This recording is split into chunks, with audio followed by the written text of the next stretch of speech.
You may start, Shahla. Morning Thank you. again. Thank you. This case management conference is in the matter of case number CFI 079-2020 and is being held by way of video conference before His Excellency Justice Nasser and Nasser. Any orders or directions made during or after the course of this hearing will be issued by the registry on the judge's instructions. The claimant is represented by Tamimi and Company. Lead counsel is Ms. Zoe O'Sullivan, KC. The sixth defendant is represented by Baker Tilly Law Corporation for Legal Consultancy. Lead counsel is Mr. Shaheen PV. Would the judge and counsels please confirm that the situation is as I have stated? It is correct, thank you.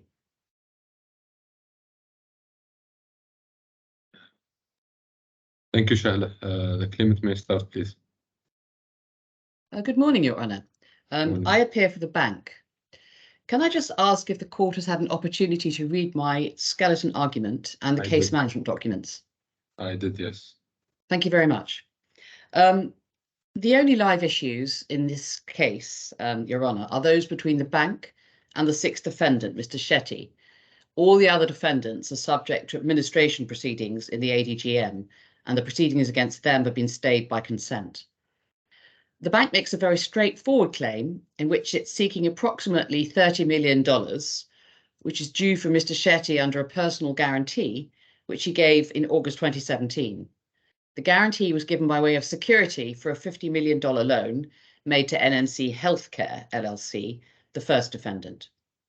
Mr. Shetty's only defence is that he cannot recall signing the personal guarantee, even though it bears his name. So essentially, the only point in dispute is whether the signature on the guarantee is that of Mr. Shetty. Apart from that, Mr. Shetty puts the bank to proof of its case, but does not advance any positive defence. The bank considers his defence to be entirely hopeless, and it therefore intends to make an application for immediate judgment under RDC Part 24. And therefore, our application is for the CMC to be adjourned until after the application for immediate judgment has been heard, because there's no point in making directions for trial if there is not going to be a trial.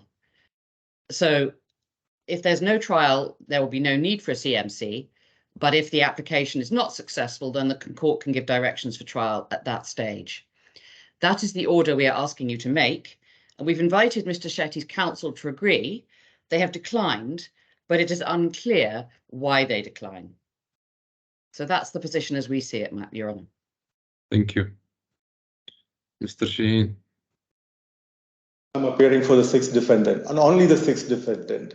All the other six defendants, 1 to 5 and 7, the proceedings against them have been stayed because of administrative proceedings, as rightly presented by my learned friend.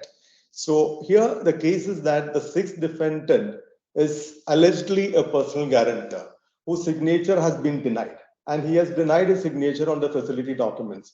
And it's not correct to say that the only defense is the signature on the personal guarantee. What exactly is the defense of a defendant?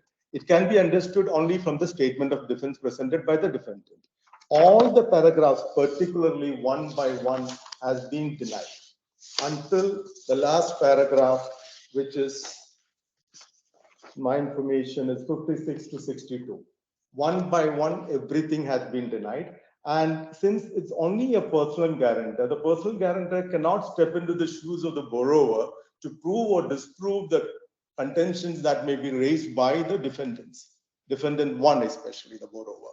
So it's not at all correct to say that the only defense that I have is that the signature is false. First and foremost, the liability of the borrower has to be proved, and all the proceedings against the borrower has been stayed.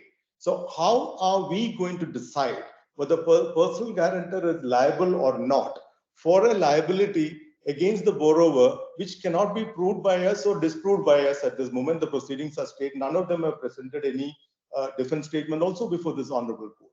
So that's my case. So either the case management conference has to continue, and then we have to come to the logical conclusion, which I believe that the bank has to first prove the liability of the borrower and only then come against the personal guarantor. And there again, the serious defense of forgery is raised. The honorable court has got immense powers even to refer this matter to the forensic department of the Dubai government, because what is alleged is a criminal offense. This is the case where we stand here. So my humble submission is that Your Lordship may decide either to continue with the case management conference or in all propriety completely stay all proceedings against the 6th defendant as well in this case until the stay against other defendants are vacated and the first defendant submits his defense memo and a proper decision is reached as to whether there is any liability at all from the borrower to the bank or not. And I reiterate, my only contention is not that the signature is full. Everything has been denied. A to Z, it has been denied. And I'm not in a position to say yes or no to many contentions because I'm not the borrower. The borrower is not before the Honorable Court and the other corporate guarantors as well. This is my submission, Your Lordship. Thank you. Any response, Ms. Yes, Your Honour. I mean, these are arguments for the immediate judgment application. We're considering today what direction should be made. These are points that should not to be raised today. They are in any event wrong. I don't know whether you would like me to set out why I say they're wrong, but they're not something you need. They're not for today. And anyways, I think the immediate judgment will solve lots of issues, whether they are the claimant's issues or the defendant's issues. Yes. So I intend to adjourn the CMC. Thank you very much. And direct the claimant to file an application for immediate judgment within 2 weeks from today. Yes, we're very content with that. May I just make one point about the evidence for the immediate? We're happy to make the application as ordered by you, Your Honour, but we may need a little indulgence on the evidence because it's not entirely within our control.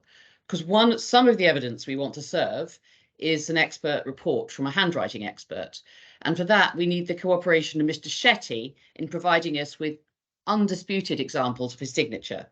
Now, we've written to his lawyers to ask if he'll provide that, and we've had no answer. So that may hold up our handwriting expert, but we will, of course, make the application as Your Lordship has ordered. So ask for this in the application when you file it. Thank you. And it would be very helpful if perhaps my learned friend could indicate whether he is willing to provide those examples of his client's signature. If he could do that now, it would save a lot of time.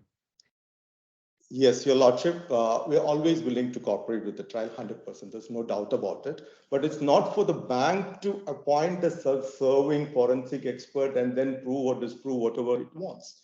Either the Honorable Court should appoint an handwriting expert, a forensic expert to verify the signature. We are willing to cooperate. We are willing to submit the original. On the other hand, this application was submitted just 2 days back on 16th June. Not that it was submitted long back and we did not respond. Okay. And if at all, the bank wants to cooperate with us, if the bank can give me the original signature, which we are disputing on the personal guarantee, I can take it to the forensic laboratory. I can get my client to sign 12 times and verify whether it is his signature or not. I can do that. Or the Honorable Court may please appoint a forensic expert, and we are ready to cooperate in whatever best possible ways. And my client, this defendant, is not in the country. He is in India. I believe the defendant is not in Dubai.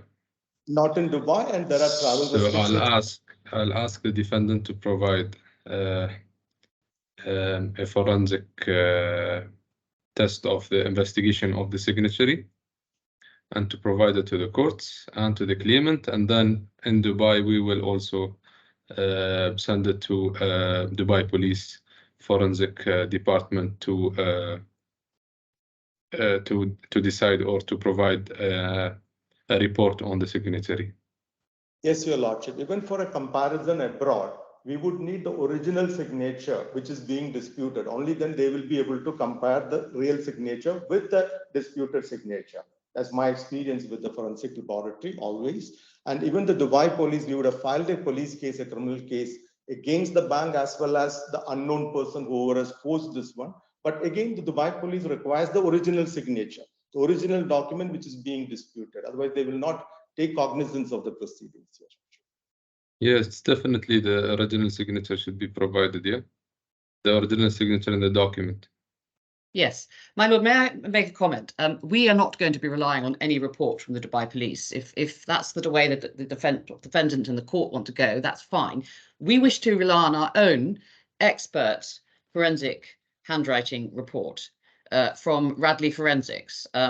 Mr. Shetty will be familiar with Radley forensics because Ms. Radley has, in other cases, given evidence when he's similarly disputed his signature, and it's been found that it is his signature. So he's familiar with the work of Ms. Radley, and we want her to prepare a report. So we will need Mr. Shetty to provide undisputed copies of his signature to the bank, and of course the bank needs to make available the original guarantee for the purposes of any expert conducting it. Obviously that's fine. We'll have to think about the logistics of doing that. But yes, of course, that can be made available. But it doesn't avoid the need for our expert to have access to Mr. Shetty's signatures. May I just say, this is not the only evidence. We're also going to call evidence from the former CEO of the bank who sat in the room with Mr. Shetty and watched him sign. It's not simply a matter of handwriting evidence. There's also evidence of eyewitness evidence from seeing the signature. So I don't want to give the impression that it all depends on the authenticity of the signature. So that's really my point. We don't want to rely on anything done by the Dubai police, and we certainly wouldn't want that to hold up the proceedings. It's quite unbelievable, Your Lordship, is the credibility of the authority of this country, which is... Anyways, it doesn't matter. You can provide your report to Ms. Zoe and Mr. Shaheen. You provide your report, and then the court might, the judge who will be hearing the matter might refer it to the Dubai police to confirm, yeah? Right. Your Honour, it does seem that Mr. Shaheen is saying that he will not provide examples of his client's signature to the bank. Is that right? Is he refusing to do that? Your Lordship, I did not say that, but I'm saying that it is not up to the bank to hire a private forensic expert and prove or disprove something. I would rather depend on the authorities of this country, the concerned competent authority who are appointed to do that. Don't make this as an issue now. Yes, the matter is simple. You provide, Mr. Shaheen, provide your own. If you wish to, Ms. Zoe, provide your own, and the court will decide which my lord, report it will rely on. But in terms, Mr. Shaheen, I expect you to cooperate with the claimant in terms of providing the signatory of Mr. Shetty. Mr. Zoe, also you will cooperate with the defendant by providing the original copy, the signature on the original copy of the document. Yes. My lord, just an observation. We are, of course, proceeding in the DIFC court under the DIFC rules of court, which, of course, do permit my client to rely upon its own expert report and don't contemplate the appointment of a judge or investigator to determine that. We are relying upon the orthodox approach in the DIFC court, as has been done by other claimants against Mr. Shetty.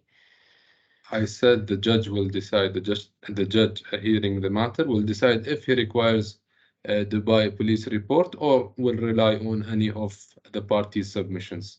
Reports. Thank you very much, my lord. Thank you. It's not me who will decide. It's not me who will be hearing and determining the application, yeah? Yes, Your Lordship. Thank you very much. Anything else? Thank you very much, Your Lordship. Ms. Zoe? Well, simply an observation on costs, my lord, because we asked the other side to consent to the order that you have now made, and they refused, and so we've had an unnecessary hearing, and therefore I ask you to make an order that the sixth defendant pay the costs of the CMC in any event to the bank.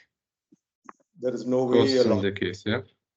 No, not costs in the case. Costs, it would normally be costs in the case, but this hearing has been entirely unnecessary. They should simply have agreed to the order which we suggested and which you, my lord, have now just made. And so you should depart from the normal order of costs in case and order the sixth defendant to pay the bank's costs of the CMC in any event. We abide by this is my decision. Thank you. And I still oppose stoutly the grounds on which that adjournment was requested without even submitting an application for immediate judgment. without any other application, just saying that we intend to submit something, which I strongly oppose. So I still oppose the grounds on which that adjournment was sought. I could have never agreed to that. There is no way to impose or slap me with the cost. The other party should bear the cost of this hearing. I decided that costs on the case, yeah? Yes, Your Honor. Anything else? No, my lord. That's all. Your Honor. Thank you. Thank you. Thank you, both parties. Can the claimant draft the order of today and send it to the Yes. courts, please? Yes, we will do Thank that. you, both parties. Thank you. Thank you, both parties. Thank you very much.